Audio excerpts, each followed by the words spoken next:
История нашего города ведет отчет с 1760 года, когда графу Шувалову поручили здесь построить завод по переработке чугуна в железо.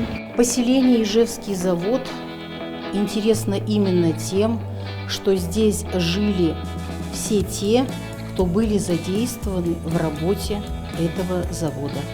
И вся жизнь их подчинялась именно ритму работы завода. День начинался со звона колокола, который извещал о необходимости собираться и приступать к работе. Оружейники трудились от 10 до 16 часов в сутки. Такой будильник использовался до 1895 года. Называлось населенный пункт, так скажем, поселение Ижевский завод. И историки говорят, что работало на заводе в первые годы 91 человек, причем 30 из них были привезены сюда мастеровые с уральских заводов. Вместе с заводом росло и изменялось поселение, а впоследствии и город. Сегодня на заводе работает около 3800 человек.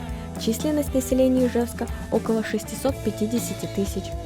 В цехах производят металл для машиностроения, авто- и авиастроения, ракетно-космического, нефтегазового, горнодобывающего и оборонного комплекса.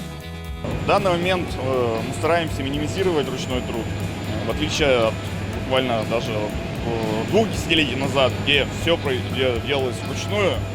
В этом году Ижевскому заводу исполняется 260 лет. Для жителей города подготовили ряд мероприятий с учетом соблюдения мер безопасности. Выступление звезд эстрады и салют перенесли на сентябрь.